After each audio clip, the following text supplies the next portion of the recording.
Ok, vamos a regresar. A mí siempre me gusta siempre trabajar 10 minutos con lo que hicimos en la clase anterior para refrescar los conocimientos. El objetivo principal por ahora, no vamos a indagar mucho, pero por ahora recuerden que nuestro objetivo principal es simple. Estamos tratando de conseguir una función, ¿ok? La denotamos como f. Esto simplemente es el nombre genérico. Aquí puedo dar un comentario o escribir algo entre comillas interesante. Si se acuerdan en la clase pasada, yo decía que quería conseguir la F y le ponía un techo porque es la optimal. En general, si fuésemos bastante explícitos, ¿ok? Uno debería decir que estamos tratando de buscar una F que esté en un conjunto de funciones, ¿ok? Ahora bien, como el curso es de computación y no necesariamente de matemática, por lo general no escribo mucho que hay un espacio en donde están definidas las funciones y estamos tratando de conseguir la mejor. Simplemente asumimos que vamos a conseguir una función y cuando lo escribo de esta manera, esa en teoría es la mejor función posible que podemos conseguir. Cuando hablo de familias de funciones, simplemente, si se acuerdan, si yo digo que f tiene forma lineal, básicamente simplemente estoy diciendo, si tuviese una sola variable, estoy diciendo que va a tener esta forma, ¿ok? Y luego cuando consiga el mejor y yo tenga el par ordenado a techo b techo, ¿ok? Que ya vimos que podíamos hacerlo derivando parcialmente contra a, contra b y despejábamos igualando a cero. Si yo tengo mi vector de soluciones, ¿ok? A techo b techo, y esto yo lo llamo f y le coloco aquí techito, techito, esta f en verdad es la mejor. ¿Ok? Entonces lo que queremos hacer simplemente, que se entienda, es buscamos conseguir una función y contrario a lo que ustedes han visto durante toda su carrera, nuestro interés no es la variable, ¿ok? Nuestro interés son los pesos de las funciones que estamos tratando de conseguir. Entonces cuando yo dé la información de que la función es lineal, toma esta forma. Si yo les dijera que la función es cuadrática, ¿ok? Simplemente sería cuadrado por x cuadrado más bx más c. Pero por ahora no importa mucho la forma, interesa nada más entender que dado un conjunto de datos, ¿ok? Buscamos conseguir una función tal que tengamos la posible salida de la función, ¿ok? Eso es todo lo que necesitamos entender hasta ahora. Entonces, X representa los datos de entrada.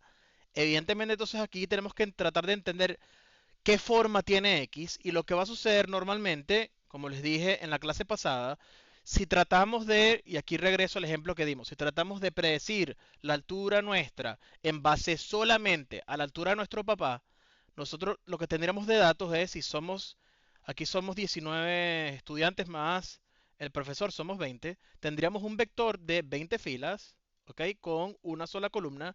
Y aquí tendríamos la altura de cada uno de nuestros padres. Puede ser que esté en centímetros, puede ser que esté en metros, no importa. Ponemos aquí 1,70, 1,86, 1,82, hasta llegar hasta la última, qué sé yo, 1,60. No importa los valores, ¿ok? Entonces, ¿qué significa esto? Que nuestros datos de entrada es una sola variable para las 20 personas que tenemos disponibles. Por lo general, y es la manera en la cual de forma estándar se trabaja, vamos a colocar siempre en las filas los individuos y en las columnas vamos a colocar las características que tenemos. Si estamos haciendo regresión, el hecho de decir que estamos haciendo regresión quiere decir que mi f, la salida, está en R, y es una regresión unidimensional, en mi función simplemente la salida es un número. Si digo que es regresión lineal, no solamente es un número, sino que la siguiente característica extra que tenemos es que tiene que tener como forma a por x más b. Eso no quiere decir que siempre esta sea la mejor manera de conseguir modelos, es simplemente estoy colocando diversos preliminares que tengo para resolver mi problema y mientras más preliminares tenga, más sencillo es resolver el problema. Si con este preliminar, que es el más sencillo posible, ¿ok? Funciona relativamente bien, no tengo por qué hacer las cosas más complicadas, ¿ok? Lo siguiente es que Y es el conjunto de las etiquetas de salidas o las respuestas deseadas. Por ahora nos vamos a enfocar en los problemas en los cuales sabemos la posible respuesta, sabemos la posible salida. En nuestro caso, ¿ok? Nuestra Y sería el vector de nuestras alturas. Yo quiero predecir mi altura en base a la de mi papá, yo puedo tener un predictor de mi altura. Entonces yo tendría, si yo soy la primera, 1,72, luego no sé cuánto miden, 1,60, 1,90, no importa los valores hasta llegar a 1,74, ¿ok? Entonces, evidentemente, hay una disparidad, ¿ok? Entre el valor que yo quiero predecir con el valor que tengo, pero lo importante aquí es entender que yo puedo definir el conjunto como si Y, estoy haciendo regresión, simplemente cada uno de los Y que pertenezcan a Y están, ¿ok? Pertenecen también al conjunto de los reales. También pudiese decir, ojo, pueden pertenecer, ¿ok? Si hecho hacia atrás, si lo vamos a escribir en centímetros, por lo general, como esto lo estoy haciendo, pudiésemos ser un poco estrictos y decir que, bueno, estamos definiéndolo en los naturales. ¿Por qué? Porque cuando uno almacena los valores en centímetros, es raro que le coloquen los decimales. Ahora bien, como en este caso particular la predicción es un número, ¿ok? Sí nos podemos tratar de ser tan estrictos y sí podemos simplemente colocar los reales. A pesar de que, bueno, tendremos que decir que son los reales positivos. ¿Por qué? Porque es bastante extraño que una persona mida un número negativo. Entonces, bien, aquí hay diferentes maneras de querer complicar si queremos o no, ¿ok? Las maneras, las cosas que estamos tratando de escribir. Y f simplemente es la función aprender. ¿Qué sucede? Si yo quisiera complicarlo un poquito más y digo, ok, voy a tratar de predecir la altura nuestra en base a la altura de nuestro padre y nuestra madre, la matriz de edad, bueno, aquí digo, los datos de entradas ahora lastimosamente tienen que ser una matriz. ¿Por qué? Porque para cada uno de los individuos, ¿ok? ¿Qué voy a tener? Voy a tener la altura de papá y voy a tener la altura de mamá. En consecuencia, si mantenemos la regla de que queremos colocar en las filas a los individuos, en la primera componente, ¿ok? En la primera componente de la fila cero va a estar la altura de la persona cero del papá y la siguiente va a ser la altura de la persona cero de la mamá. ¿Ok? Entonces, en mi caso particular, no me acuerdo muy bien, pero creo que debería ser algo como 168 y mi mamá me dirá, no sé, si 1,55, qué sé yo, no me acuerdo cuánto. ¿Ok? Entonces, bueno, evidentemente, luego tenemos que agarrar los datos o almacenar los datos para cada uno de nuestros padres y tenemos nuestros datos almacenados para cada uno de nuestros padres. Si la suposición inicial de que el modelo que yo tengo sigue siendo lineal, yo quiero seguir prediciendo Y, tener una predicción de mi Y, que es mi altura, ¿ok? ¿En base a qué cosa? Antes teníamos un peso multiplicado por la altura del individuo Y, vamos a colocar aquí Y del papá, más el punto de corte. ¿Qué sucede ahora? Como estamos agregando un dato nuevo, aquí tendríamos que agregar más un componente nuevo que sería, imagínense que colocamos a C y si tenemos la altura del individuo Y, pero de la madre. Es decir, a pesar de que la suposición sigue siendo lineal, estoy agregando una componente nueva, pero mi objetivo sigue siendo el mismo. Mi objetivo siempre va a ser conseguir cuáles son los mejores pesos posibles, ¿ok? Para todos los individuos que tengo disponibles. Entonces, si quisiera esto escribirlo, ¿ok? Desde el punto de vista matemático, sin necesidad de escribirlo persona a persona, fíjense que esto lo estoy escribiendo para una sola persona, esta es la persona iésima, necesitamos ciertos conocimientos de álgebra lineal para poder escribir todo el problema. Eso es lo que vamos a tratar de hacer en esta clase. Las mínimas cosas que necesitamos de álgebra para que al final sea bastante sencillo entender todas las representaciones de los problemas que vamos a ver a lo largo del curso. ¿Ok? Entonces empezamos con lo más básico posible. Entonces, cuando veamos la definición, luego vamos a ver cómo se escriben las cosas en Python. Sobre todo usando la librería que vamos a utilizar, el paquete que vamos a utilizar que se llama NumPy. Entonces, recuerden, lo dije en alguna de las clases de introducción. Si vamos a hablar de vectores, en nuestro curso los vectores son vectores columna. ¿Eso qué quiere decir? Yo puedo denotar un vector X simplemente como una estructura en donde tengo n entradas. La analogía en ciencias de la computación es una lista. Eso es todo. ¿Ok? Tenemos una lista de elementos, solo que la interpretación que le damos es que la lista de elementos está escrita en versión columna. ¿Eso qué quiere decir? Si yo escribo X pertenece a Rn, ¿ok? Es exactamente lo mismo decir que es un vector columna y esto sería equivalente a escribir X pertenece a Rn por 1. ¿Por qué? Porque tengo n filas y una sola columna. Si yo escribiera X pertenece a R1n, yo sé que esto es un vector fila. Eso quiere decir que tiene una sola fila y n columnas. ¿Hasta ahora todo se entiende? ¿Nadie tiene dudas? Entonces, si yo escribo esto de manera estándar, asumimos, si no le coloco nada cercano al valor que le estoy colocando, asumimos simplemente que es un vector columna. ¿Ok? Entonces, desde el punto de vista de código, esto simplemente es, bueno, en Python, vamos a conectarnos al kernel. Perdón, tarda un poquito. Ok, ahora sí. En Python, si yo escribo a igual a 1, 2, 3, tenemos nuestra lista con 3 elementos, ¿ok? Podemos utilizar el método reservado type para entender qué es, y si yo le coloco type de a me dice que es una lista. Por ahora no es un vector de NumPy. Si quisiéramos hacerlo vector, simplemente tenemos que hacer, ¿ok? V es igual a np.array de 1, 2, 3, si lo quisiéramos colocar como lo definimos de esta manera, este, usando el vector, ¿ok? Hay muchas más librerías. No necesariamente tenemos nada más NumPy. Hay diferentes librerías. Está también Scientific Python que usa el motor de NumPy. Y luego vamos a usar a lo largo del curso una librería que se llama Pandas y la versión para procesamiento de altos volúmenes de datos que se llama Polars. ¿Ok? Por ahora nos enfocamos nada más en NumPy, pero siempre haciendo referencia a que existen más cosas. De hecho, al final del curso, y lo voy a agregar de una vez acá, ¿ok? Vamos a utilizar tensors que están dentro de la librería de PyTorch, ¿ok? Y aquí de manera análoga se pudiesen usar también tensors que estén en TensorFlow, ¿ok? Pero nosotros usamos PyTorch porque, bueno, ganaron, entre comillas, la batalla de más uso respecto a lo que es TensorFlow, a pesar de que TensorFlow salió un poquito antes que PyTorch, ¿ok? Si yo hiciera esto, si corro esta, aquí simplemente estoy diciendo, ok, ahora B, fíjense que si hago type de B, me dice, ok, esto es un numpy.n de array. ¿Qué significa esto? Esto simplemente me está diciendo que es un array. nd es porque por definición los vectores son n por d. Tienen n filas y d columnas. Entonces, si yo digo que es un nd array, quiere decir simplemente que es una estructura de datos que acepta hasta matrices. ¿Ok? Esa es más o menos la idea fundamental. A pesar de que, bueno, creo que se le pueden poner más dimensiones, pero le vamos a ir viendo ejemplos un poco más esotéricos. Entonces, bien, yo también pudiese hacer, evidentemente, podemos llamar al método simplemente enviándole el nombre de la lista que acabo de definir. Recuerden que en Python no tenemos apuntadores, sino que tenemos nombres dentro de una tabla de símbolos y el nombre A está asociado en este momento a la lista 1, 2, 3. ¿Ok?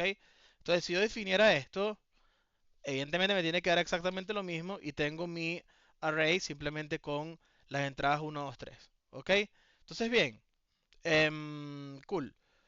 Si yo defino mi estructura de vectores, asociados tienen diferentes métodos. Entonces, si uno le coloca un signo de interrogación antes de ciertas estructuras de NumPy, espero que conozcan la idea de lo que son los docstrings. Cuando uno define las clases dentro de Python, uno le puede colocar al comienzo de la clase un string en donde simplemente definen qué hay dentro del string. Esto es exactamente lo mismo que si vamos acá a np.array documentation, ok, y selecciono la primera.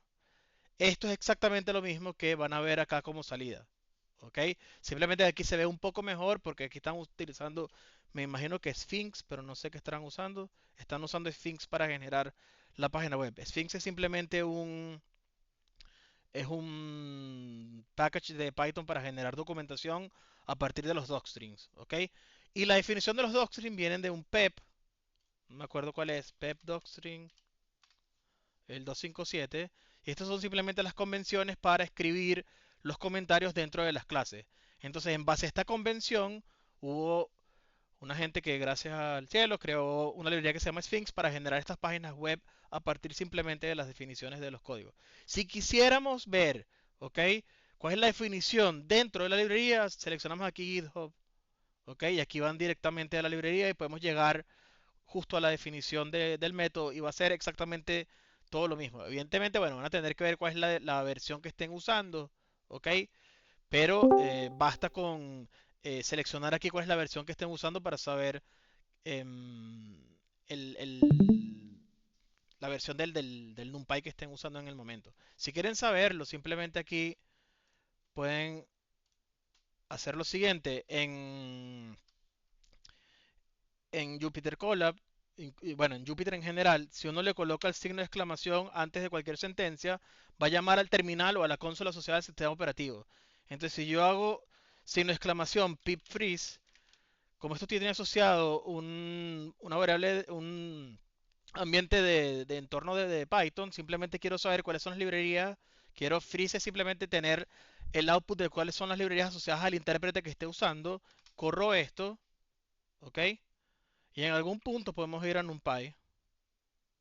Ok, debería estar aquí.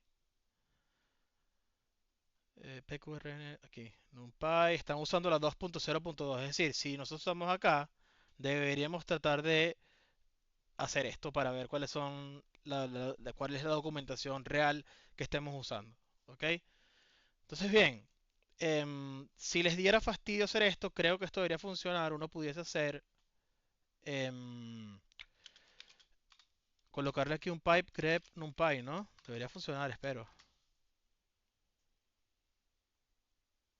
Ok, ahí está, sería más fácil, ¿no? Simplemente utilizamos un pipe y simplemente decimos, ok, quiero saber nada más cuál es la salida de NumPy. Esto sí se los voy a dejar, voy a colocarles aquí un comentario, voy a colocarle dos signos de exclamación. Una cosa que no he dicho, pero que podemos ir haciendo, ok, que podemos ir aprendiendo poco a poco, los Jupyter no solamente son secciones de código, uno puede también escribir secciones de texto. La idea fundamental es que lo que esté dentro del texto es como si estuviésemos escribiendo en Markdown. Markdown es simplemente un lenguaje de marcado en donde intentan simplificar un poco HTML. Entonces, si escribimos dos, ¿cómo se llama esto? Hashtag. En español, se me olvidó. Eh, Numerales. numeral. Ok, si son dos numerales, ok, esto es el equivalente a escribir H2, ¿sí? Eso más o menos en HTML es equivalente a escribir H2. No sé hasta cuándo uno puede empezar a colocar numerales, pero creo que el soporte es hasta 4 o 5.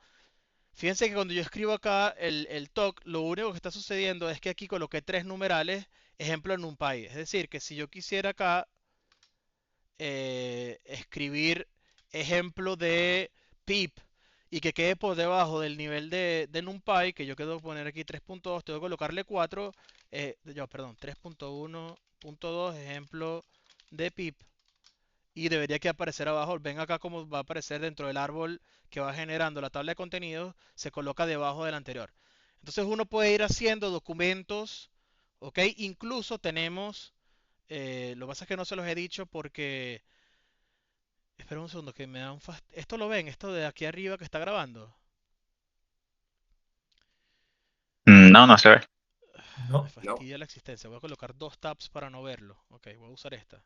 ¿Qué es lo que quiero hacer? MLBook, ¿no? No me acuerdo cómo se llama. mlbook.uc.ai. Ok, yo tengo.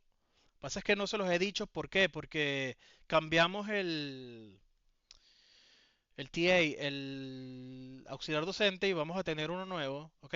Aquí tengo una versión donde aglomeramos todos los notebooks para crear un libro, entre comillas, y puedan ver todo en una sola página, que sería el libro del curso. ¿Ok? Aquí hay algunos del semestre pasado, pero cuando tengamos el nuevo auxiliar docente vamos a pulir esto un poco mejor y actualizarlo. Y la idea básica es, con los notebooks ustedes van viendo el libro y entre comillas no tienen que descargarse todo, sino que se van a la página y aquí están todos los libros. Y el talk del que estoy hablando se pone aquí a la derecha y es un poco más sencillo de leer el contenido de la materia. Pero hay que arreglar algunas cosas y por eso es que no se los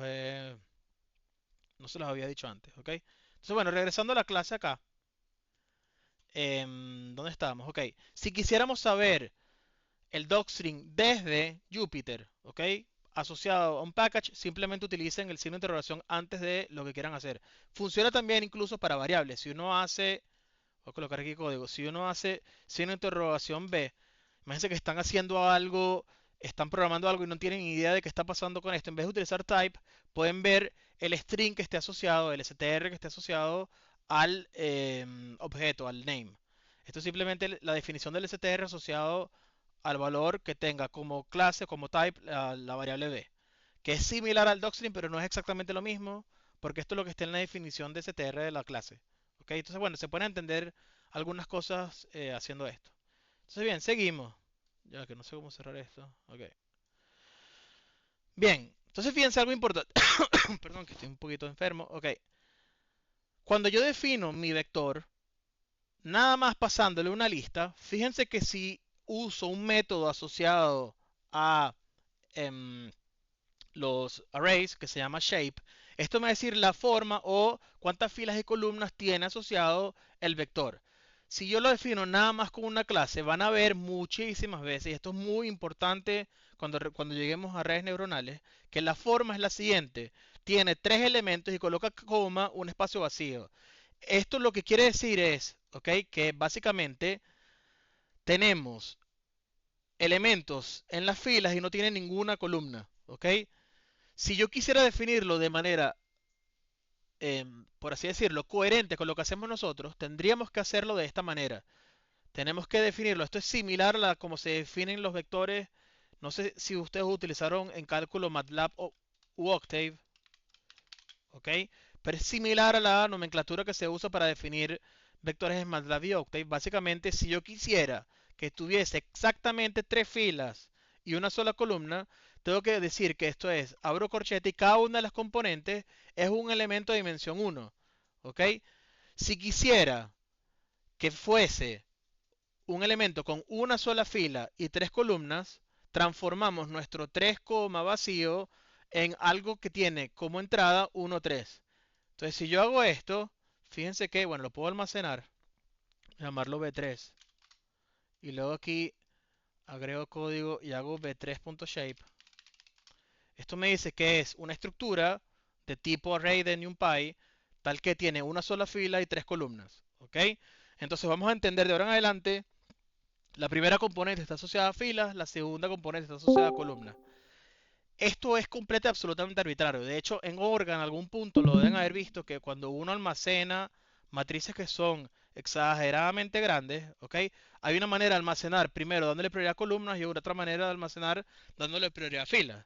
Aquí simplemente en la definición del package le dieron prioridades a la fila, más nada, ¿ok?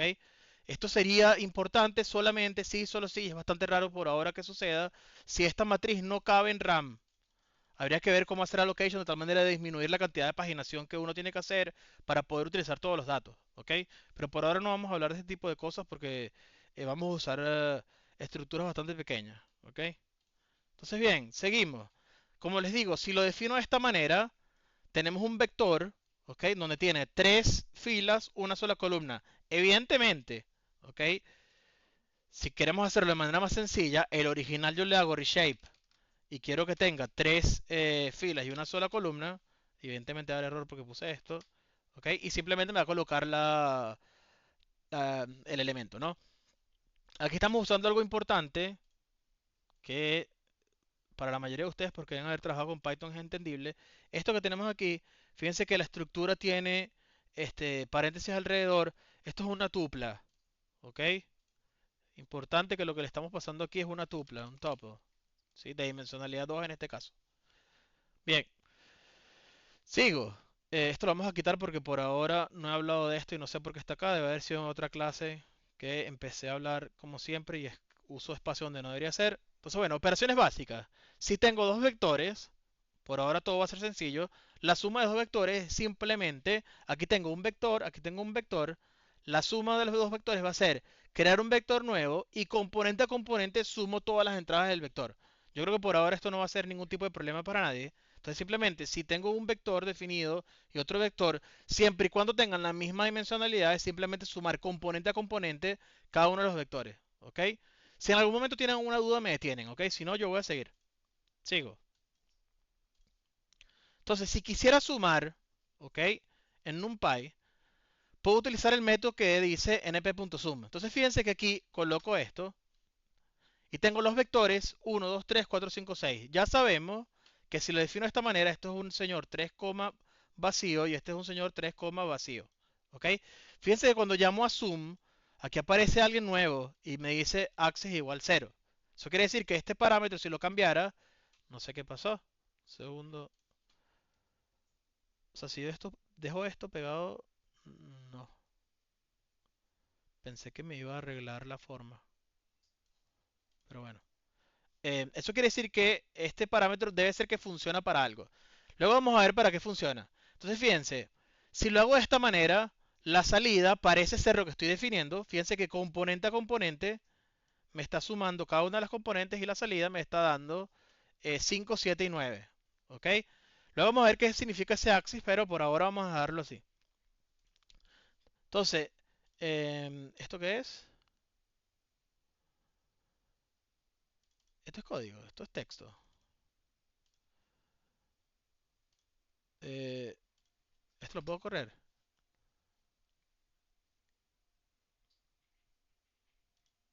Esto me parece bastante raro porque no tiene, fíjense que print, que es una palabra reservada, debería tener un color.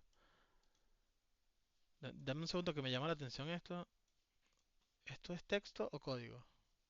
Si me coloco afuera y le coloco M, no le cambia el tipo. Qué raro esto. Bueno, fíjense bien. Entonces, si usara axis igual 1, fíjense que me da 6, 15. ¿Qué creen ustedes entonces que estaría haciendo?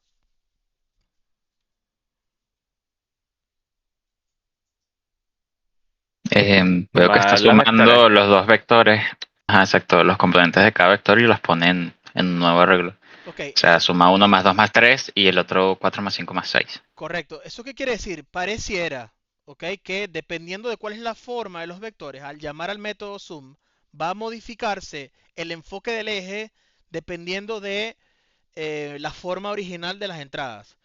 A nivel general y para que se acuerden, ok, cuando coloquen axis igual 1, en verdad le está dando prioridad al eje 1. El eje 1 es el de las columnas. El eje 0 es el de las filas, porque por definición y como les dije, tiene prioridad de filas y luego columnas.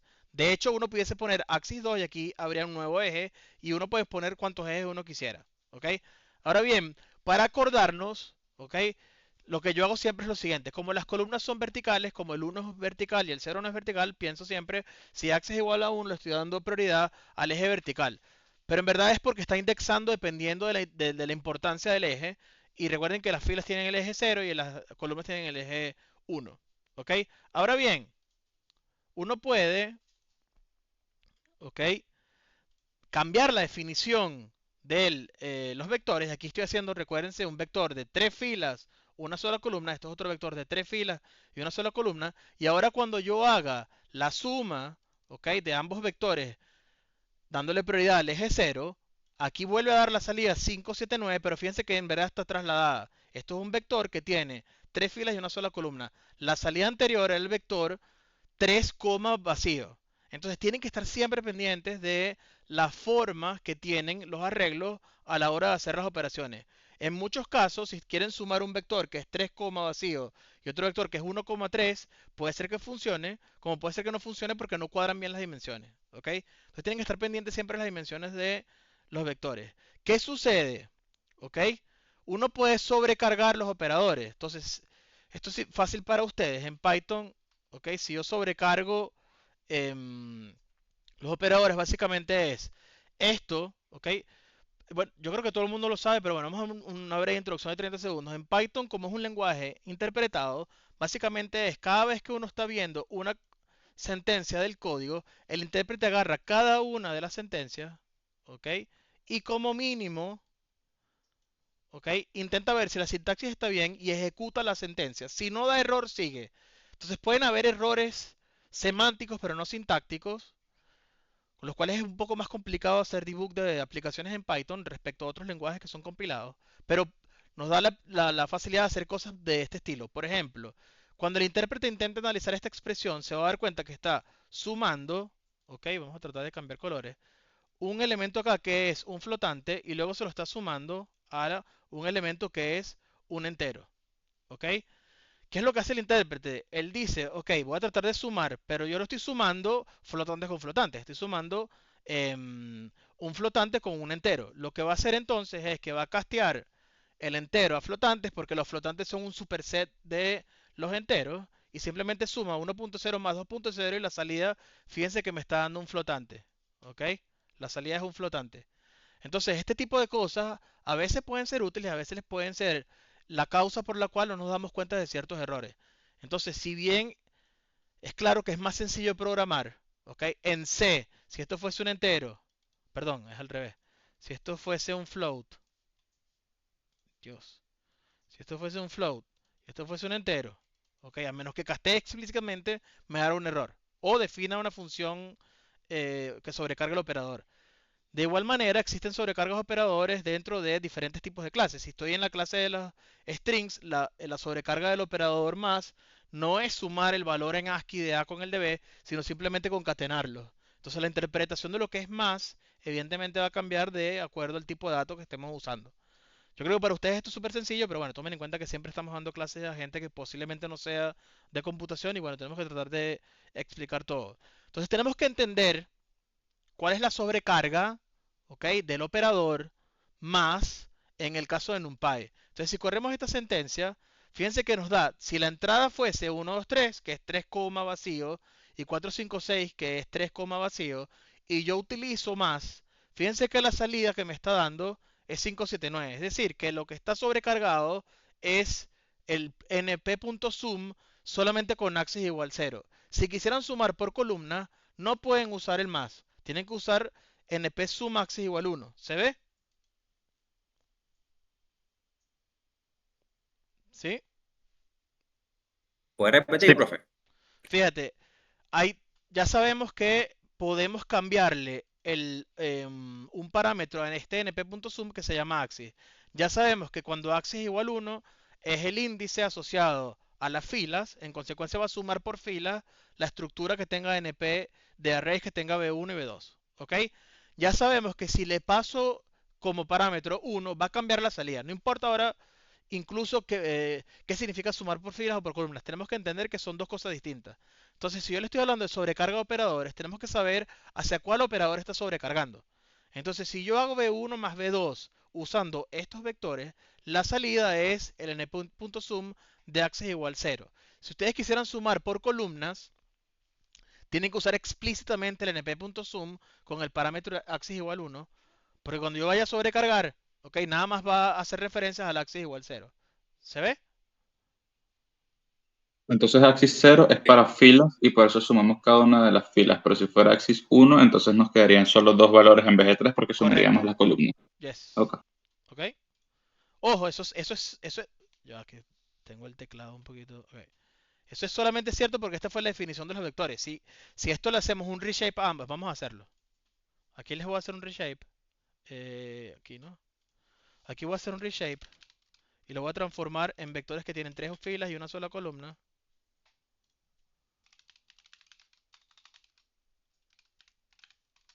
¿Ok? Fíjense cómo ahora sumarlo, ¿ok?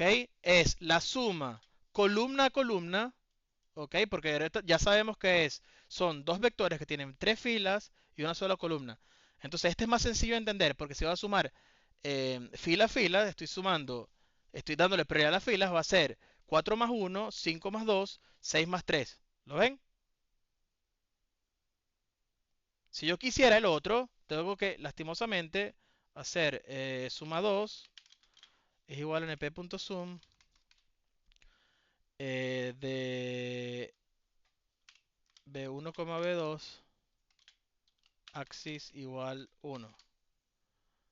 ¿Qué pasó? Vamos a colocarle aquí esto.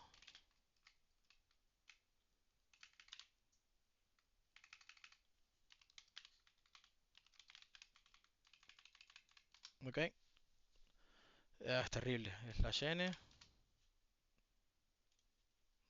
Slash n. Ok. ¿Se ve?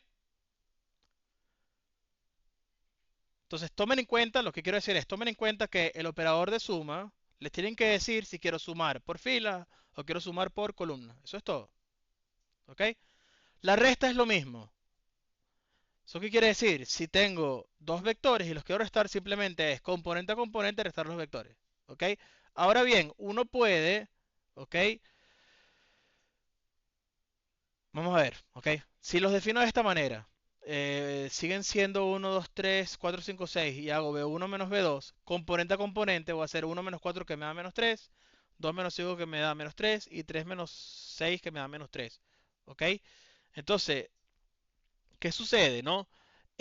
Si yo quisiera sumar, si yo quisiera restar, perdón, usando np.sum, ¿qué harían ustedes? De manera intuitiva, a pesar de que no Convertir lo sepamos. un vector en Multiplica negativo. por menos uno que Correcto, trae. entonces el hecho de colocar un vector en negativo, ¿ok? Fíjense que me da la misma salida. ¿Qué sucede que están haciendo acá de manera intuitiva? Porque todos programamos, ¿ok? Estamos haciendo la siguiente operación, que es simplemente multiplicar por un escalar. Entonces ya sabemos, ¿ok? Entonces que si uno quiere restar, desde el punto de vista estricto, es simplemente sumar con la multiplicación escalar, en donde simplemente decimos que a es menos 1. ¿Lo ven? Sí, Ok, entonces la multiplicación escalar simplemente es componente a componente, multiplicar cada una de las componentes por un escalar. Eso es todo. Entonces, para nuestro caso, siempre un escalar simplemente va a ser un número que esté dentro de los reales. Es decir, tiene que respetar obviamente la definición original del vector. Si yo dijera, ok, que las entradas de mi vector están en los naturales, y después multiplico por menos 1, es posible que no esté bien definida la operación porque si B está en los naturales, no necesariamente menos B pertenece a los naturales. ¿Ok? De hecho, no pertenecen para ningún natural. Entonces, bueno, hay que ser un poco más estricto y decir, en verdad no necesito los naturales, necesito como mínimo los enteros. Entonces, bien, seguimos. Ok, la multiplicación escalar es bastante sencilla y la sobrecarga además es trivial porque es simplemente colocar asterisco y multiplicarlo por el valor. Ahora bien, y es bastante importante, esto solamente es cierto, ok, porque dentro de la sobrecarga del operador, ok, Dios, en Python, él se da cuenta que esto es un vector de NumPy, se da cuenta que esto es un número y entonces en algún lado dentro del package está definido que sobrecarga el asterisco en donde si lo que está a la derecha es un número y lo que está a la izquierda y viceversa es un vector, es posible hacer la operación. ¿Ok? Pero si no, tendríamos que utilizar algún método, si esto no estuviese definido, tendríamos que usar algún método que esté dentro de la definición del package. De hecho, ¿ok? Hay otro tipo de sobrecarga que no hablamos antes, que es colocarle el menos acá, ¿ok? Esto es exactamente lo equivalente a escribir menos 1 por ese valor, incluso también es equivalente a escribir menos 1.0 por ese valor. Todo está igual definido, pero son diferentes sobrecargas, ¿ok? Vamos a darlo con el menos para que lo vean aquí como ejemplo. Entonces, cuando volvamos a la resta, aquí les puse el ejemplo, ¿ok? Si uno quisiera restar, simplemente es usar el operador suma, utilizando simplemente el multiplicador escalar, multiplicándolo por menos 1, ¿ok? Entonces, ¿qué podemos hacer extra? ¿Sí? Hay una función que está en SciPy, está en NumPy y también está en PyTorch, que vamos a utilizar muchísimo cuando estemos en, en redes neuronales, que se llama Flaren. Flaren simplemente es reducir dentro de alguna de las componentes aquellas componentes que tengan un 1. Entonces, si yo tengo una componente que es 3,1 y yo llamo a Flaren, va a reducir a la siguiente dimensionalidad que no use esa componente que está en 1, porque en teoría no es útil. Entonces, si yo quisiera transformar un 3,1 en un 3, vacío, ¿ok? Tengo dos maneras, o hago reshape del 3,1 a 3, vacío, o simplemente le hago Flaren y elimino la componente de las columnas, ¿ok? Por ahora esto para ustedes puede ser que no tenga mucho sentido, pero cuando yo quiera hacer operaciones en donde tengo que asegurar que tienen que tener la misma forma, muchas veces tengo que reducir aquellas que tienen una entrada 1,1. Les puedo dar un breve... no lo quiero complicar, pero por ejemplo, imagínense que regresamos a mi aplicación de donde tengo diferentes volúmenes del cerebro, ¿no? Cuando yo tengo mi función f, que dado un slice de una resonancia magnética, intenta hacer una predicción, ¿ok? Tomen en cuenta que la entrada original de mi volumen, esto es, ¿ok? Algo tridimensional, pero yo no tengo nada más un solo volumen, tengo muchísimos de ellos, ¿ok?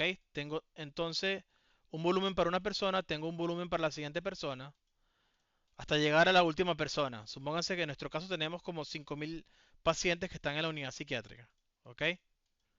Cuando yo quiero agregar todo esto a una sola componente, en verdad, esto, la definición es, uno le da prioridades hacia la izquierda de cuántos elementos tengo. Entonces tengo K pacientes, cada uno de los pacientes tiene altura, vamos a colocarlo, no sé qué está pasando que, si rayo, fíjense que me está haciendo como sharpening del trazado, ¿lo ven? Que no me deja, no sé qué hice. O sea, no me deja escribir mal ahora, medio lo arregla de una manera extraña, pero bueno. Tengo K pacientes, aquí tengo, lo voy a escribir con texto. Luego tengo, debería ser anchura, altura, profundidad, ¿ok? Entonces, si yo quisiera extraer un paciente, ¿ok? Simplemente puedo llamar a Flaren y simplemente le quito una de las componentes, o sea, puedo agarrar uno de los pacientes y si agarro ese paciente, el resultado me va a quedar 1, si no me recuerdo mal es 180 por 212 por... Esto es un fastidio, no puedo escribir ahora, no sé por qué. 180, ¿ok? Entonces, esta componente extra me da fastidio. Si lo que yo quiero entrar acá es o un volumen o un slice, esta componente va a hacer que si este método recibe nada más estas tres, yo necesito es la componente nada más esencial.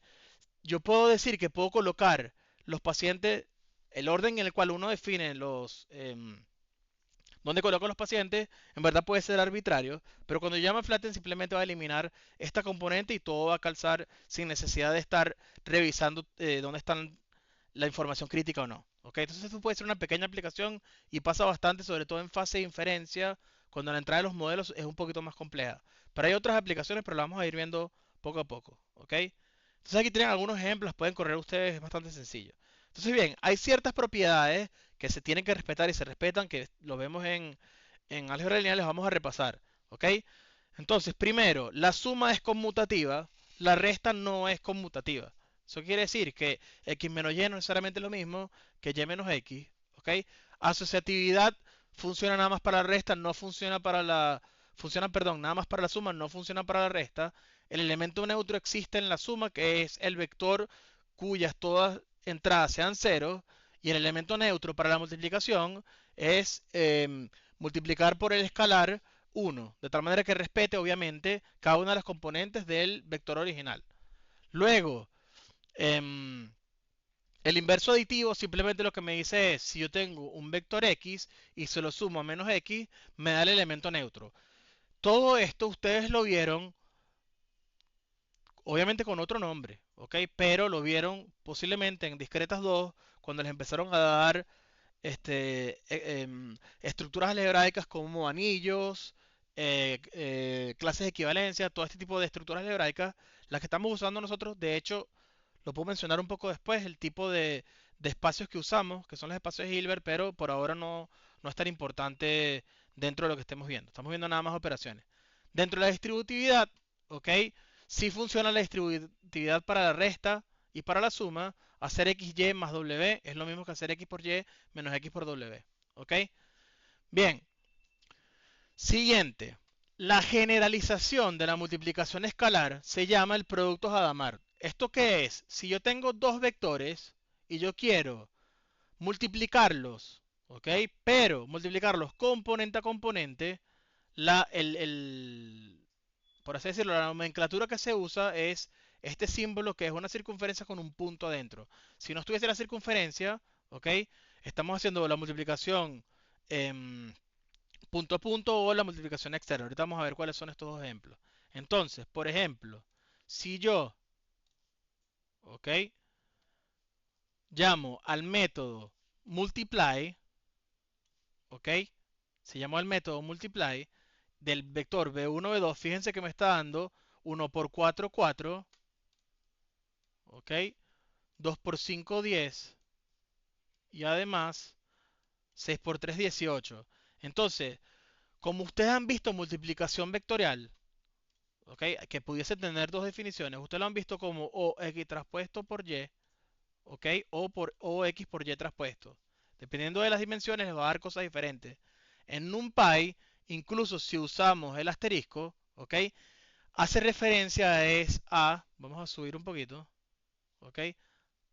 Al producto Hadamard. Entonces tienen que tener cuidado con la suma, si es la misma suma que estamos pensando siempre. Con la multiplicación es punto a punto, ¿ok? Esto es súper útil, lo vamos a ver después cuándo lo vamos a utilizar, pero tienen que estar pendientes de cuándo esta operación es distinta a estas dos que vamos a ver ahora, ¿ok? Entonces vamos a verlo con código. Si llamo multiply, fíjense que me da 4, 10, 18, y si hago B1 por B2, ¿ok? Me da 4, 10, 18. Esto es un problema. ¿Por qué? Porque nosotros cuando queremos multiplicar vectores, yo le digo, si yo les dijera a ustedes este vector multiplicado por este otro vector, ustedes se pudiesen acordar que es el vector 1, 2, 3 multiplicado por el vector 4, 5, 6. ¿Y esto qué me va a dar? Me va a dar un número que es 4 por 1, que es 4, más 5 por 2, que es 10, más 6 por 3, 18. ¿Ok? Y esto me va a dar 28 más 4, que me da 32. ¿Entienden la diferencia de lo que estoy diciendo, no?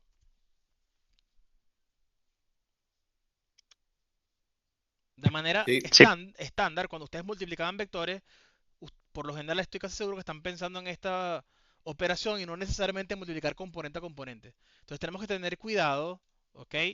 En NumPy cuando sobrecarguemos el operador. Bien. Ok. Imagínense que tuviese una duda y digo, ok, vamos a ver si yo puedo hacer esto. No, vamos a dejarlo así, luego vamos a hablar un poco más de qué parámetros puede tener el multiplier, ¿ok? Bien, ahora vamos a definir matrices, ¿ok? Hasta ahora todo ha sido sencillo con matrices, perdón, con vectores. Vamos a definir ahora matrices. Entonces, por definición, una matriz es simplemente una estructura, ¿ok? Cuya denotación va a ser R de Mn. En algunos casos, en nuestro curso, ¿ok? Utilizamos R en N. Me estoy estresando que no puedo rayar. N, Dios. Ok, ok, pareciera que... Ok, yo uso NP. En algunos libros van a usar N. Dios mío. ¿Saben qué? Voy a utilizar texto y voy a dejar de rayar yo. Ok, vamos a echar para atrás. Ok, yo uso normalmente NP para definir matrices. En algunos casos usan ND, como en el caso de NumPy. En otros casos bastante común usan M por N. Y en algunos casos incluso pueden usar N por M. Entonces, independientemente de cuál es la notación que usen, lo importante siempre es, este valor es fila, este valor es columna. ¿Sí? Ok. Entonces, bien, cuando yo defino la matriz, aquí estoy diciendo que son simplemente, la matriz es una estructura con m filas y n columnas. Vamos a utilizar entonces por ahora nada más mn. Yo puedo escribir entonces la matriz de dos formas, además de esta forma generalizada. La primera es, si lo quiero escribir por columnas o si lo quiero escribir por filas. Entonces, de ahora en adelante, por notación, si yo escribo A y A es un vector y le coloco un índice arriba, esto es un vector columna. Y esa aseveración solamente la hacemos cuando nos referimos a un vector columna que viene de una matriz. ¿Ok? Si quiero enfocarme al vector, a un vector fila, utilizamos, ¿ok? La siguiente nomenclatura, eh, que es ADI traspuesto.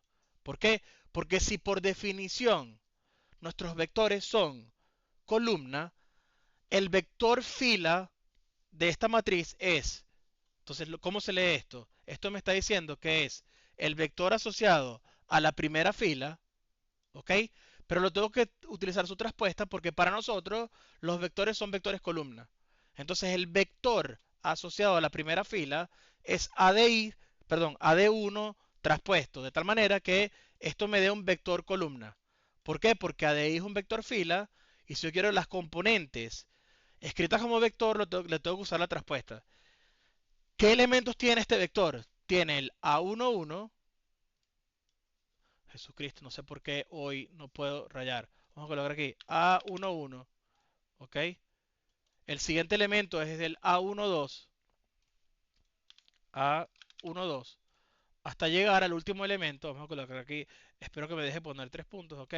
Hasta el último que es el A1N. ¿Se ve? Entonces esto es simplemente notación. Cuando vean algo escrito de esta manera, que les están diciendo que la matriz las está tratando de definir sobre sus filas, más nada, ¿ok? Si lo ven escrito de esta manera, está escrito con las columnas, eso es todo, ¿ok? Entonces bien, regresando a nuestra materia, si yo defino mi matriz en vez de ser A, nuestra matriz de datos es lo que yo llamo la X.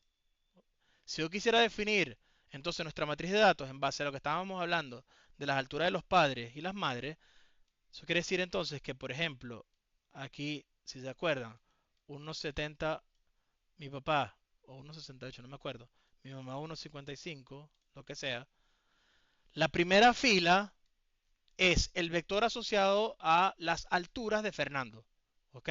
La primera columna es el vector asociado a todas las alturas de los padres de todos nuestros datos. La segunda columna es aquella asociada a todas las alturas de las madres de nuestros datos. Esto es convención. Yo pudiese escribir esto, ¿ok? Y no habría ningún tipo de problema, créanme. Uno pudiese escribir esto como 170 acá, 152, 155 aquí, perdón. Y uno escribiera hacia la derecha todas las alturas de los demás padres y hacia la derecha todas las alturas de las demás madres. Y simplemente es la matriz traspuesta. La convención hizo que colocáramos como columnas las características, pero es nada más convención. Si uno quisiera que las operaciones calzaran, usaríamos traspuesto de todo y ya. Y igual al final, cuando empezamos a hacer fórmulas matriciales, todo calzaría y no habría ningún problema. Simplemente pareciera que es más sencillo entender que la primera fila de nuestros datos está referente a la persona 1. Esto también tiene algo que ver con la cultura de usar Excel. No sé si aquí abro Excel y lo ven. ¿Esto lo ven? Sí, sí. Sí, sí se ve. Ok, estos son los datos de la Liga Venezolana de picheo hasta ayer. Entonces, vamos a hacer algo para que se vea mejor. Voy a insertar una tabla con headers. ¿Ok? Entonces, cuando uno usa Excel, fíjense que cuando uno inserta la tabla, a menos que haga el pivot, los headers de las tablas, es decir, las características, fíjense que las colocan arriba, dentro de cada una de las columnas.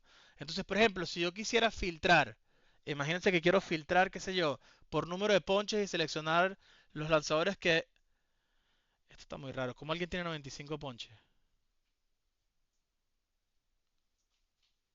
Ah, estoy filtrando por bateadores enfrentados, perdón. Ya me iba a dar algo y esto está mal. Ok, número de ponches 25. Entonces, yo sé que el lanzador de tiburones cuyo número de ponches es 25, se llama Sacrots. Entonces, ¿qué sucede? La fila 147 de mi matriz de datos, columna R, obviamente en Excel en vez de usar índices usan letras porque es más fácil para el humano común entenderlo con letras. Para nosotros sería más fácil poner números, pero bueno. La columna R, fila 147, un segundo, está asociada a los ponches y está asociada a la persona Sacrots, ¿ok? Entonces esta es la misma idea que vamos a utilizar en la materia. Imagínense todo siempre, donde cada fila, ¿ok? Es un elemento de nuestros datos. En el caso de estos datos son lanzadores y las columnas son diferentes características de cada una de esas instancias. Uno pudiese, como le estoy diciendo, ¿ok? Uno pudiese hacer clic acá y le doy OK y empieza a ver diferentes maneras de hacer pivot de la tabla y cambiar, de voltear las tablas y colocar en las filas las características, ya que voy a echar a perder mis datos, ok, no lo quiero hacer. Coloco en la fila las características y en las columnas em, cada una de las personas. Pero esto puede que no sea tan útil, ok. Entonces bien, aquí regresando a lo que estábamos haciendo, tomen en cuenta al final que estos son simplemente maneras de describir las matrices. Se las pueden escribir, y es la manera estándar, de esta manera, como si le estuviesen dando prioridad a las características. Está escrita de esta manera. Esto es prioridad característica. ¿Ok? Básicamente aquí estoy diciendo, la primera columna alturas o en el caso de que estábamos viendo, creo que es el equipo. Sí, el equipo. La primera columna es el equipo, el segundo son los nombres, o en nuestro caso, en nuestro ejemplo, primera columna son altura de los padres, segunda columna altura de las madres. Si le quiero dar prioridad a las instancias, ¿ok? Lo escribo por fila. Entonces esto es prioridad por instancia, ¿ok? Aquí escribí instancia, ¿ok? Independientemente, al final sigue siendo la misma matriz de datos, sigue siendo la misma X, pero la pueden escribir de una manera u de otra dependiendo de lo que estén leyendo de un trabajo. Entonces, bien, sigo. Si quisiéramos definir matrices, podemos usar explícitamente, esta es la definición explícita de MATLAB y de Octave, que para ejemplos pequeños es más sencilla de usar, donde básicamente la idea fundamental es cada elemento que no esté separado por punto y coma es una fila, y es como si estuviesen primero separando por espacio y luego separan por punto y coma. ¿Ok? Entonces, esto sería una matriz cuya primera fila contiene los elementos 1, 2 y cuya segunda fila contiene los elementos 3, 4. Uno pudiese también definirlo de esta manera y es exactamente lo mismo.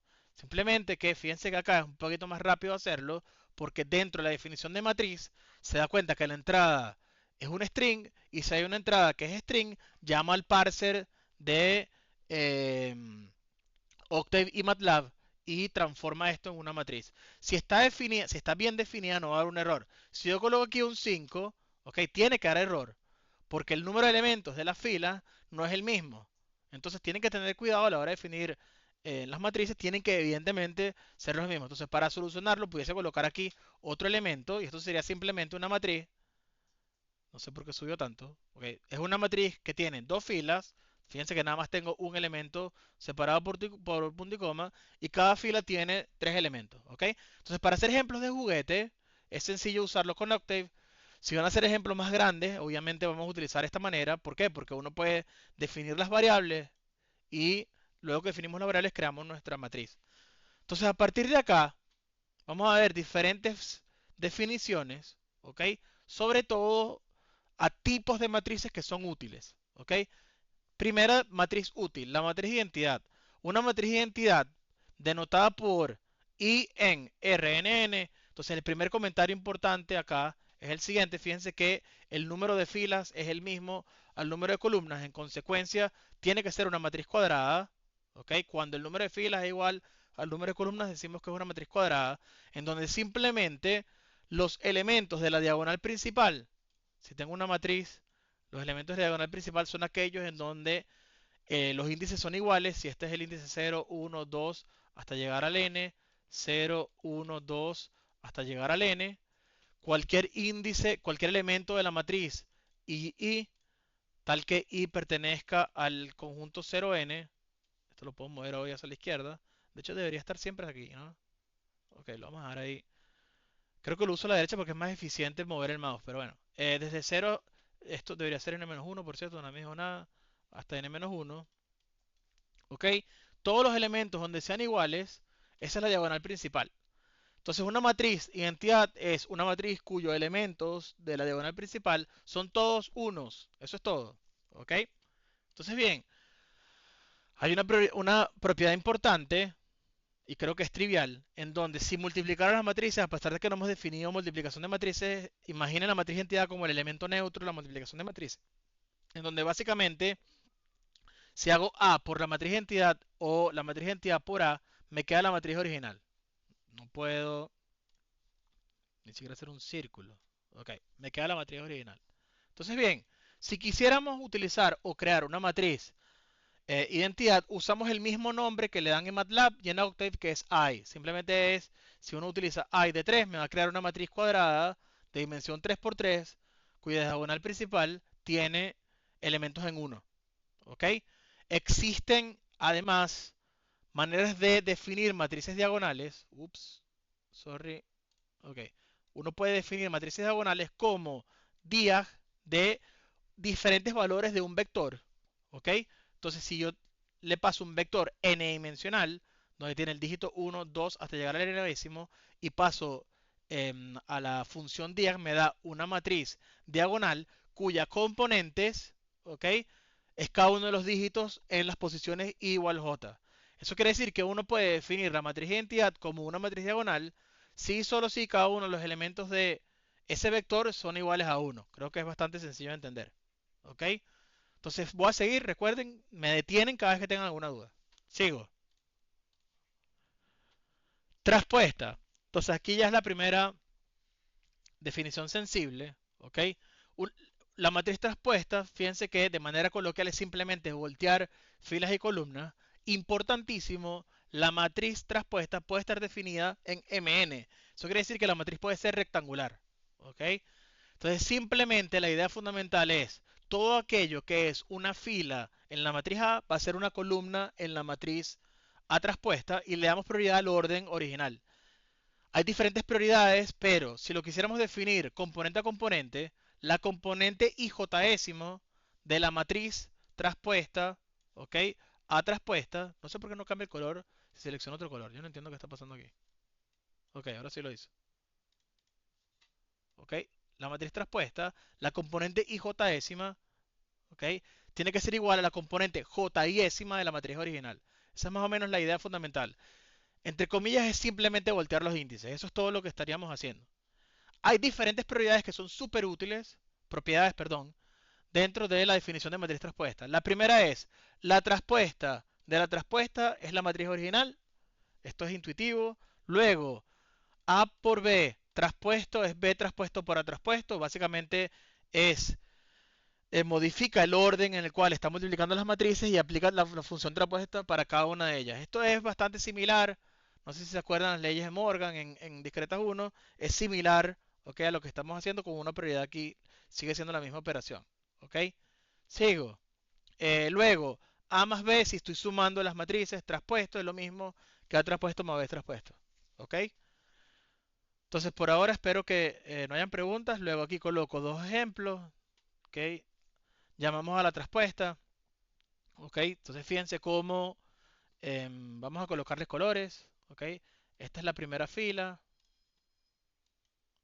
Y tiene que ser evidentemente la primera columna de la siguiente matriz. De manera análoga, la segunda columna es la segunda, perdón, la segunda fila es la segunda columna de la traspuesta. Y por último, ¿ok? La última fila es la última columna de la matriz traspuesta. ¿Ok? Respetando obviamente el orden original. Entonces, importante, ¿tiene sobrecarga? Tiene. Aunque bueno, esto no es una sobrecarga, sino que es un método asociado a. Esto quiere decir, la diferencia es sutil. Esto es una función de, del paquete, ¿okay? De NumPy, que recibe una matriz cuya salida es la traspuesta. ¿Ok? Ahora bien, asociado al objeto de NumPy de matrices, si uno hace a.t, esto es exactamente lo mismo, de hecho, a llamar a la función evaluada en a. Entonces, dentro del objeto, ¿ok? Va a haber un return que me va a retornar a traspuesto. ¿Lo ven? Esto no quiere decir que vaya a transformar a, simplemente esto va a retornar una matriz cuya salida es a traspuesto. Entonces, dependiendo obviamente de cómo ustedes escriban las cosas, si quieren ser un poco más explícitos, utilizan esta. Si para ustedes es sencillo verlo en notación matemática, utilizan esta. Pero son exactamente iguales. ¿Ok? Sigo. Entonces, traza de una matriz. Esto es importante para ciertos casos de aprendizaje automático. Les voy a dar la definición, vemos las propiedades, pero no probamos nada. Simplemente para que vean que esto es súper útil, sobre todo para. Hay ciertos problemas que puedo mostrarles luego en donde se usa la traza de la matriz. ¿Qué es la traza de la matriz? Es simplemente una operación, no hay que tenerle miedo, es simplemente una operación de una matriz cuadrada en donde básicamente la traza de A es sumar la diagonal principal, cada uno de los elementos de la diagonal principal. Eso es todo lo que hace la traza, es una definición. ¿Ok? Entonces, la traza de una matriz es la suma de toda la diagonal principal de esa matriz. Eso es todo. Hay diferentes propiedades asociadas. ¿Ok? Entonces, si son cuadradas las matrices, solamente si son cuadradas, recuerden que la definición de traspuesto es para cualquier tipo de matriz. Si fuesen cuadradas, la traza de A es igual a la traza de A traspuesta. Luego, la traza de la suma es la suma de sus trazas. La traza de un escalar multiplicado por A es lo mismo que el escalar multiplicado por la traza. Luego, la traza, siempre y cuando esta definición exista y de cuadrada, la traza de A por B es lo mismo que la traza de B por A. ¿Ok? Por último, si estuviésemos trabajando con tres tipos de matrices diferentes, la traza de A por B es lo mismo que la traza de B por C por A, que es lo mismo que la traza de C por A por B. Entonces aquí hago una pequeña pregunta. ¿Por qué creen ustedes esto que sería útil? A pesar de que no hemos definido operaciones de matrices, la mayoría debe recordarse más o menos cuál es la idea fundamental de multiplicar matrices. Pero ¿por qué creen que ustedes que usaríamos esto? Aquí no tiene algo que ver con el curso, pero simplemente intuición. ¿Qué creen ustedes que pasaría acá?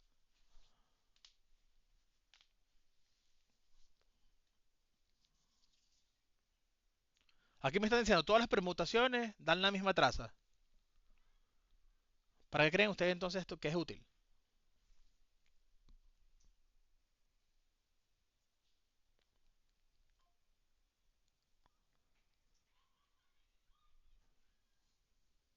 Vamos a verlo como algo, como un tema abierto. Después que damos multiplicación de matrices, regresamos. ¿Ok? Sigo. Funciones sobre vectores. Esto sí ya es bastante importante y aquí les coloco un poco más de texto, vamos a leerlo y si tienen alguna pregunta, por favor, me detienen. ¿Ok? Entonces, por lo general, ¿ok? Necesitamos herramientas que nos permitan medir características de los vectores y de las matrices. Eso quiere decir que nada más tener A, matriz, o nada más tener X, vector, no necesariamente es tan útil. Me interesa tener funciones que si yo le paso una matriz y una función, que si yo le paso un vector, me dé algo, un número, que yo pueda hacer algo con ese número. ¿Ok? La función más simple posible que ustedes conocen es la norma, en donde, por ejemplo, pueden medir cuánto mide un vector, por así decirlo. ¿Ok? Esa es la norma 2. ¿Cuánto mide el vector? Pero hay diferentes tipos de normas y no necesariamente la norma 2 es la única. Entonces, ¿qué es importante? Que dependiendo del contexto, ¿ok? Vamos a utilizar diferentes funciones. Lo interesante es decir que son funciones sobre vectores, incluso hay también funciones sobre matrices. Por ahora nada más vamos a ver sobre vectores, ¿ok? Pero por lo general son solo funciones donde la entrada es un vector o una matriz y la salida es un número. Me interesa simplemente transformar el vector o la matriz en un número. Ese número yo lo puedo entonces comparar con otras matrices y otros vectores. ¿Ok? Sin embargo, existen funciones donde la salida pueda no ser un número. ¿Ok? Sin importar cuál usemos, intentaremos siempre clarificar el motivo, las dimensiones y la manera en la cual se usan. Entonces, si la función no es un número, puede ser que estemos transformando la función en un vector. Existen transformaciones que vieron en Mate 2, que son las más famosas, que por lo general les hacían algo tipo t de x. ¿Se acuerdan de esto? Y esto me da una x'. ¿Cómo llamaban esas transformaciones? Transformaciones lineales. Yes, son transformaciones lineales. Cuando son lineales, ¿ok? Entramos obviamente dentro del scope, del contexto de la álgebra lineal. Y una transformación lineal en álgebra lineal es simplemente una matriz. Cuando uno hace A por X igual B, en verdad, A si es una matriz de pesos, esto es una T por X igual B. Entonces, hacer esta operación es transformar la entrada en algo más, en otro vector. Si este vector original era, qué sé yo, 2,3 y este vector es 1,2, no me importa. Simplemente tengo que definir una matriz en donde calcen las dimensiones de tal manera que la salida me dé algo que tenga sentido con lo que yo quiero, como yo quiero transformar mi X. Entonces, dependiendo de la forma de T, ¿ok? Hay diferentes interpretaciones que uno le da a la transformación. Por ejemplo, en Computer Vision, en computación gráfica, hay transformaciones para mover el lente de la cámara. Hay transformaciones para rotar un elemento dentro de un espacio. Hay transformaciones para, si multiplicas cada uno de los ejes, puede o alargar el tamaño o reducirlo. Eso se llamaba, ¿cómo se llamaba esto? Escalar, ¿no? Cuando uno escala, aquí lo coloco entre comillas, uno simplemente transformar, es una t que multiplica una x y me da un vector y, en donde simplemente cada una de las componentes las multiplico por algún valor, ¿ok? Entonces, esto ya ustedes lo conocen, lo han visto y lo usan. Es simplemente una formalización de cómo se llama, ¿ok? No hay que tenerle miedo. Son simplemente funciones en donde la salida puede ser un número o una matriz y vamos a hacer algo con eso, ¿ok? Entonces, los tipos de funciones, que se llaman normas, ¿ok? Son simplemente funciones en donde la entrada es un vector, ¿ok? Y la salida va a los reales.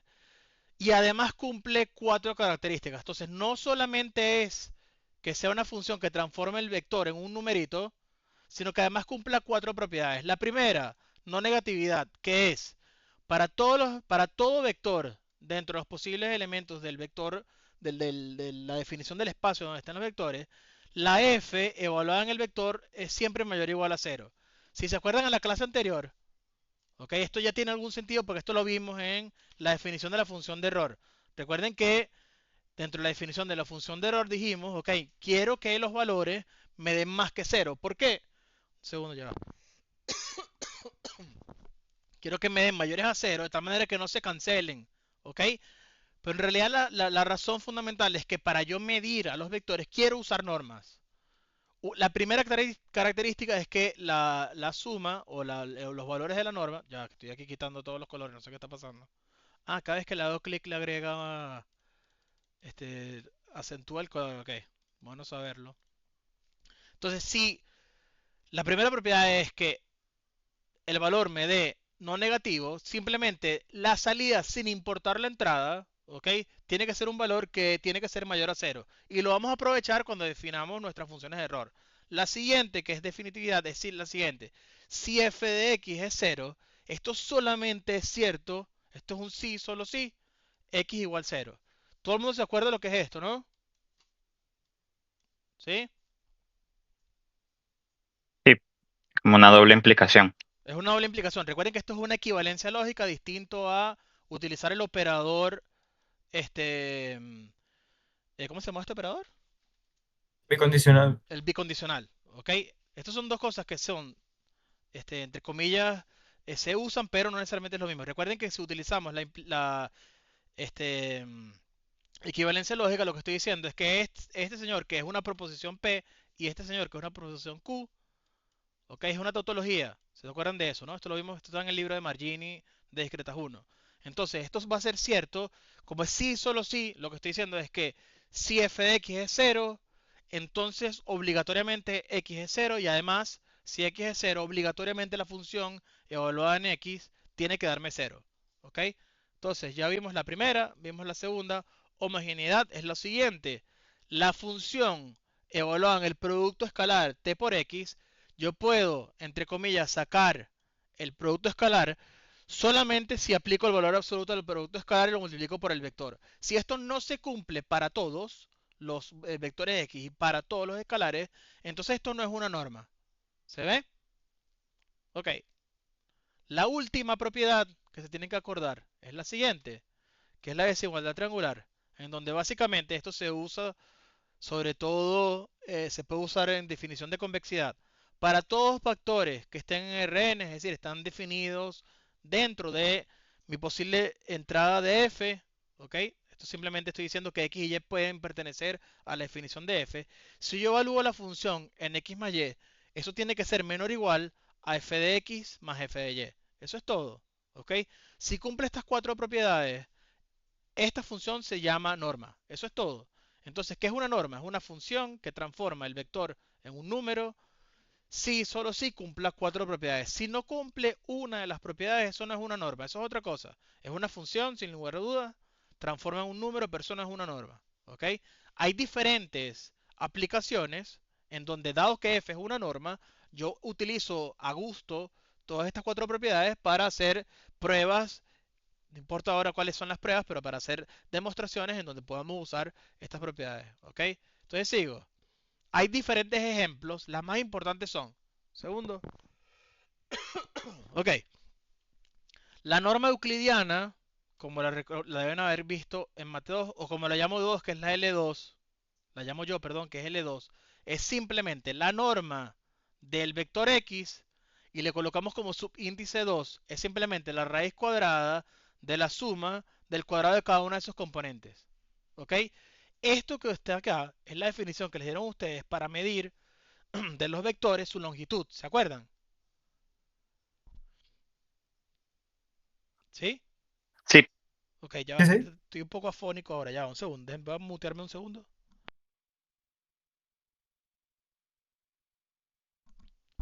Ok, creo que ya estoy medio bien. Ajá. em, Esto mide la longitud del vector. Entonces, esta definición, ok, de esta función, fíjense que si somos estrictos, estoy definiendo una función que la puedo definir como un vector que está en Rn y que va hacia los reales. ¿Ok? Ojo, esto es una manera de definir funciones, no sé si se las dieron a ustedes, pero esto es lo mismo que escribir que f es simplemente los y que pertenezcan a R, tal que x pertenece a Rn. ¿Ok? Pero esto es una manera más compacta de escribirlo. Entonces, esta función, fíjense que simplemente la forma que toma es agarrar la raíz cuadrada de la suma de los elementos. Entonces, aquí regresamos a elementos de Mate 1, la función raíz cuadrada nada más está bien definida si lo que está acá es un número. Entonces, ¿qué es lo que está ahí? Es la suma desde igual 1 hasta n, cada uno de los componentes elevado al cuadrado. Esto es un número, la suma desde igual 1 hasta n de n números es un número, en consecuencia esto está bien definido, en consecuencia esto es un valor, me está dando un valor, y luego veo si cumple todas las propiedades, ya sabemos que las cumplen, ¿ok? Y sabemos que esto es una norma. Entonces la norma 2 es la más famosa, y si nada más la entrada fuese x, que es un vector, ¿ok? Me dice la longitud de ese vector. Esa es la interpretación geométrica de lo que es la norma, ¿ok? Yo uso por lo general esta definición que es L2, pero lo podemos igual llamar norma euclidiana, ¿ok? Esto es porque, y hay que hacer aquí un pequeño hincapié, lo de la longitud de vectores es simple, es cierto, sí, solo si estamos en una geometría euclidiana. Hay diferentes tipos de geometrías en donde la longitud del vector va a cambiar dependiendo del tipo de geometría. Si están en Google Maps, por ejemplo, ¿ok? Si aquí coloco Google Maps, ahí es donde estoy ahorita, ¿ok? Y yo quiero, ¿cómo es que es? Measure distance. Si yo quiero medir la distancia entre Toronto, que debe estar por acá, ¿ok? Y quiero medir la distancia entre Toronto y donde vivo yo, que es acá cerca de Bruselas, y yo hago clic, la intuición que puede ser que tengan es que vaya a hacer algo por este estilo, ¿ok? Porque en un espacio plano, que sería una geometría euclidiana, el punto más corto será una línea recta, pero si yo hago clic acá, se va a ir hacia Irlanda y hacia la Gran Bretaña, ¿ok? Porque dentro de la geometría, esto es una esfera, que es otro tipo de geometría, la distancia más corta no necesariamente es una línea recta dentro del plano que la estamos tratando de definir, ¿ok? Entonces tomen en cuenta que uno usa la norma 2 y lo llama norma euclidiana solamente porque estamos sobre una geometría euclidiana, ¿ok? Sería distinto si fuese una esfera, por ejemplo, pero estamos en un plano. Entonces, bien, cuando estemos acá, ¿ok? ¿Qué estoy haciendo aquí? Ok, aquí son diferentes maneras en las cuales podemos definir la norma, ¿no? Aquí, bueno, siempre me pongo a hacer ejemplos, ¿no? Entonces, fíjense, ok, dentro de NumPy hay una librería perdón, hay un pequeño submódulo de álgebra lineal. En Python, esto lo deben saber, uno puede modificar el nombre de los submódulos colocándole alias y puedo decir que quiero importar de NumPy solamente el módulo de álgebra lineal y le modifico el nombre como linear algebra, ¿ok? Entonces, ¿qué es lo que quiero hacer acá? Yo puedo hacer la norma, ¿ok? Usando nada más NumPy o usando ya funciones que ya estén preestablecidas, ¿ok? El único tema acá es que, por ejemplo, si le hago hovering a la norma, hay diferentes tipos de normas y fíjense que primero, X recibe cuál es el arreglo. Luego en ORD es qué tipo de norma estamos usando. Fíjense que primero recibe un flotante, ¿lo ven? Aquí arriba no puedo... no, sí puedo. Ok. Ya no. Voy a hacer así y si hago así, no me deja. Bueno, no puedo escribirle encima. No solo no puedo, sino que ahora no sale el menú. Ok. Fíjense que ORD, que es el orden, primero recibe un flotante, porque uno le puede pasar a la norma un flotante. Nosotros vamos a usar la 2, pero hay diferentes tipos de normas. ¿Ok? Cuando vean literal, esto me está diciendo que también puede recibir un string, pero los únicos strings que están aceptados es FRO, que es la norma Frobenius, y NUC, que es la norma nuclear. Ese tipo de normas son para matrices, que la vamos a ver ahora. Es bastante sencillo de entender la idea. Y luego fíjense que pone non igual porque uno puede redefinir cuál es la norma. Entonces las normas más usadas son las normas cuyo parámetro es un flotante. La que más usamos normalmente es la norma 2, pero ese 2 uno no puede cambiar a cualquier otro número. Y luego para normas matriciales tenemos la de Frobenius y la nuclear. Entonces, si quisiéramos definir la norma 2, recuerden que la norma 2 simplemente es la suma desde igual 1 hasta n de cada una de las componentes del vector elevado al cuadrado. Dios, ya va. Elevado al cuadrado, ¿ok? Entonces, ¿qué podemos hacer? Recuerden que aquí tenemos que colocarle la raíz cuadrada. Entonces, en NumPy está la raíz cuadrada. Esta raíz cuadrada está definida para números o para vectores. Entonces, la salida de sum, ¿ok? Fíjense que vamos a hacer todo paso a paso. Si yo hago este señor, fíjense que me da, no definí A.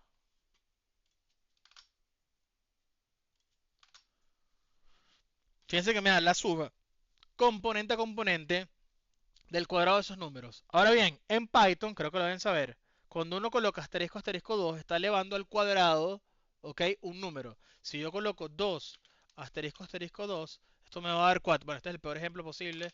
Vamos a colocar este, ¿ok? Que me da 16. Ahora bien, A es un vector. Si coloco asterisco asterisco, está sobrecargando la potenciación y cada uno de los elementos le está haciendo o lo está multiplicando por 2. Esto es lo mismo que escribir, ¿ok? Es lo mismo que escribir map de lambda x y hago x por x para todos los elementos que estén en A. Esto obviamente me va a dar un map, entonces tengo que castearlo a una lista, ¿ok? Y fíjense que para cada uno de los elementos los está elevando al cuadrado. Si yo luego usara sum, esto obviamente esto es Python, esto no tiene nada que ver con NumPy. Bueno, tiene que ver, pero en el sentido de que lo estamos haciendo con funciones que están dentro del intérprete de Python, no estoy utilizando nada en NumPy. Fíjense que lo único que respeta es lo siguiente. Fíjense que A es un array que tiene cada uno de los elementos como enteros, ¿ok? Y está definido como un arreglo de NumPy, un ND array. Ahora bien, uso lambda, uso map, uso list y uso sum, que son cosas que tienen que ver con el intérprete de Python.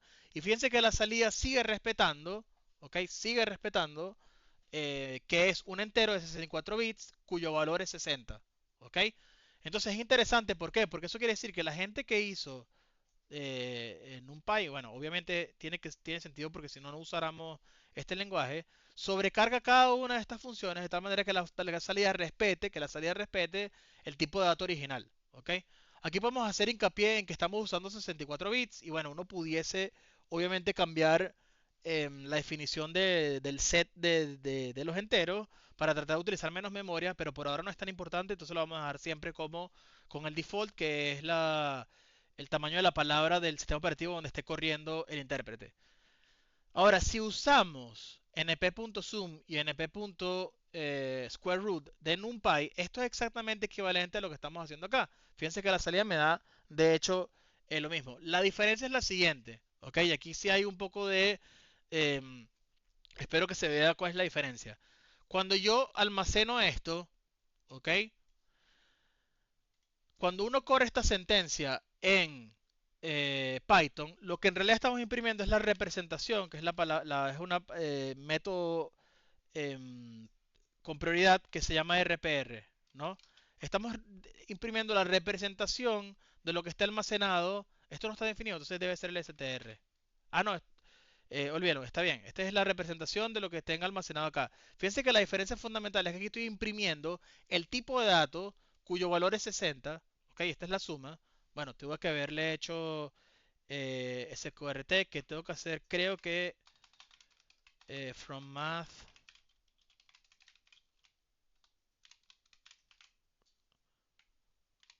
Espero que no me equivoque, no estoy muy seguro. ¿Ok? Fíjense que entonces cuando yo uso del paquete de matemática de Python, el suqrt, ahora sí me va a imprimir la representación de lo que está almacenado del entero de 64 bits de NumPy, que es este 7.74, que es lo mismo que hacer np.sqrt de np.sum de asterisco asterisco 2. Entonces hay ciertas cosas que están sucediendo que no es que sean primordiales, pero espero que tomen en cuenta que hay muchas cosas que están pasando al mismo momento, ¿ok? Si uno quisiera, ¿ok? Entonces escribir esto, fíjense que esto no necesariamente es el valor, esto me está dando la representación del valor, que es un entero de 64 que tiene adentro un valor 60, ¿ok? Entonces bien, para agilizar todo, uno pudiese usar simplemente del paquete de linear algebra uso norm, ¿ok? Y me da la norma 2. Si yo quisiera decir, ok, en verdad quiero la norma 1, por ahora no sabemos qué es, pero si yo les digo aquí, coloco norma 1, ¿ok? Esta me da la norma 1 del vector. Si yo no le coloco nada, me da la norma 2. Pero si yo le coloco ord igual 2.0, me da el valor original, que es el 2. Pero fíjense algo interesante. Si yo le coloco el parámetro, me imprime la representación. Si yo no se lo coloco, antes estaba imprimiendo el número, ¿verdad? Tengo que ver el video. Estoy casi seguro que estaba imprimiendo esto. Pero bueno. Ok. Independientemente, si uno define una matriz y pasa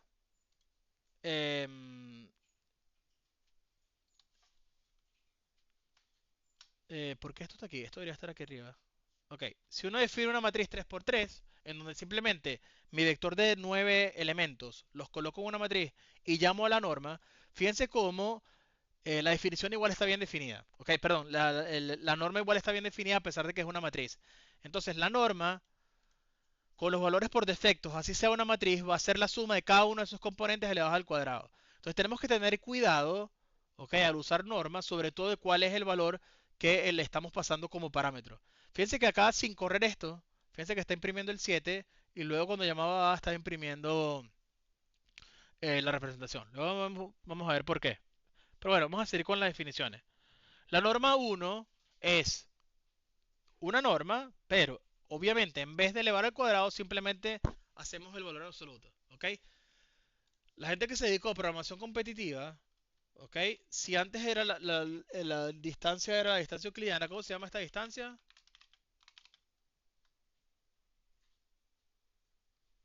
Empieza por M. No hay nadie aquí que se haya dedicado a programación competitiva. No lo han escuchado nunca esto. ¿Ok? Asumo que no. Entonces básicamente es, si antes teníamos la norma del vector, la longitud. ¿Alguien escribió? Bueno, si antes teníamos la longitud del vector con la norma 2, con la norma 1 es simplemente sumar los valores absolutos del vector. Entonces, si yo tengo la norma 1 de x menos y, ¿ok? X menos y está definido en un vector, esa es la distancia en Manhattan entre el vector x y el vector y, ¿ok? Entonces, bien, para utilizar la norma 1 basta con colocarle como parámetro ord igual 1, ¿ok? De manera análoga y generalizando, uno puede, ¿ok? Definir la norma pésima, que es la LP, en donde básicamente, ¿ok? Es lo siguiente. Cualquier P, para cualquier número, la norma pésima es la suma del valor absoluto de cada uno de los números elevado a la P y le abro paréntesis con la raíz pésima del valor, ¿ok? Si P es 2, fíjense que el valor absoluto de X elevado al cuadrado, esto es equivalente. No puedo escribir, Dios mío. Ya va. El valor absoluto elevado al cuadrado es equivalente a escribir x al cuadrado, ¿ok? X al cuadrado. En consecuencia, fíjense cómo, dada esta definición, si uno quisiera escribir la norma 2, es la suma de los cuadrados de un medio, que es la raíz cuadrada de la suma. ¿Lo ven? Esto es simplemente una manera generalizable de todas las posibles normas. Incluso P puede ser cualquier número real, no necesariamente tiene que ser entero. ¿Ok? Por último, cuando P tiende a infinito, que es lo que llamamos norma infinito, este valor tiende, ¿ok?, al valor máximo en valor absoluto de cada uno de los componentes. ¿Ok? Esto se usa bastante en cálculo y en álgebra lineal. Nosotros posiblemente no lo vayamos a usar, pero para que se acuerden, la norma infinito es simplemente la entrada del vector en valor absoluto que tenga mayor módulo. ¿Ok? Entonces, bien, 35. Vamos a ver funciones sobre matrices y luego la clase que viene terminamos rápido las operaciones de matrices. ¿Ok? Entonces, funciones sobre matrices. Por ahora nadie tiene preguntas, ¿no? Estamos viendo nada más funciones sobre vectores. Ya les definí las normas y ya se dieron cuenta en la clase pasada de por qué vamos a usar la norma. Entonces, la norma de Frobenius, si se acuerdan, está dentro de, si lo coloco acá en el literal, no sé por qué ahora no lo abre, podemos hacer así. Un segundo.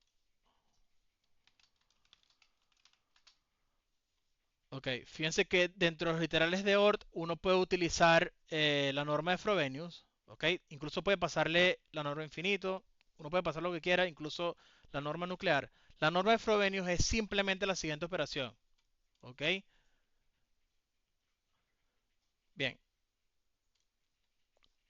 Un segundo. Ok, dada una matriz A, ok, la norma de Frobenius es la suma del cuadrado de cada una de sus componentes. ¿Ok? Que es la raíz de la traza de A traspuesta por A. A traspuesta por A, sin importar la definición de A, es una matriz cuadrada. En consecuencia, yo puedo hacer la traza de A y hago la raíz cuadrada de cada uno de los elementos de la diagonal principal. ¿Ok? Y eso es exactamente lo mismo que sumar todos los elementos. ¿Ok? Es fácil de demostrar además. Elevados al cuadrado. ¿Ok? Hay muchas otras normas. ¿Ok? Pero no importan por ahora. Las que vamos a utilizar son todas las que vi. Y hay un ejemplo donde vamos a usar la norma de Frobenius, que se las voy a explicar posiblemente en reducción de dimensionalidad. Recuerden que simplemente sumar los elementos de la diagonal principal. No es tan importante o tan esotérico como definición. Entonces fíjense que cuando yo pasé la norma 2, ¿ok?, de la matriz, fíjense que era la suma de cada una de sus componentes elevado al cuadrado. ¿Por qué? Porque por definición, si yo llamo a LP.LA.norm de una matriz, ¿ok?, está llamando a la norma de Frobenius. Entonces hay que tener cuidado. Si esto es una matriz, NumPy cambia cuál es la definición por defecto, ¿ok?, y va a llamar a la norma de Frobenius por defecto, que es simplemente sumar componente a componente elevado al cuadrado, raíz de eso. Que no es por casualidad, pero es la generalización para matrices de la norma 2 para un vector. ¿Ok? Entonces, bien, quedan 22 minutos, pero honestamente me está costando hablar. Entonces, bueno, para la clase que viene, terminamos este repaso y vemos productos vector-vector, vamos a ver producto externo, vamos a ver luego cómo están definidos dentro de NumPy. Importante además porque la entrada, si no es unidimensional, por definición ellos la van a hacer el flatten. Entonces es importante ese comentario. Luego vamos a ver operaciones entre matrices y vectores. Luego vamos a ver una pequeña explicación de la interpretación de matriz vector por columnas y cómo esto se asocia a los sistemas de ecuaciones A por X igual B. Y luego vamos a verlo por filas, ¿ok? Y por último vamos a ver operaciones matriz-matriz, ¿ok? Y con esto cerraríamos el repaso de álgebra que necesitamos. Para el miércoles, lo único que les quiero pedir es que sigan leyendo el resto del notebook, que ya lo tienen disponible, ¿ok? Y sea un poquito más rápida la clase, de tal manera que use la segunda hora para empezar regresión lineal. ¿Ok? ¿Les parece? Sí, Phil. Está bien, profe. Chévere, profe. Ok, entonces este notebook ya lo tienen. Voy a montar el video apenas esté listo. Lo monto de una para que tengan el fin de semana. Ya están igual los primeros tres. Para que tengan el fin de semana, para que tengan los cuatro. Y lleguemos el miércoles para que sea un poquito más rápido. ¿Ok? Ok, cualquier duda pueden escribir en el Discord. ¿Ok? Entonces, bueno, nos vemos entonces el miércoles.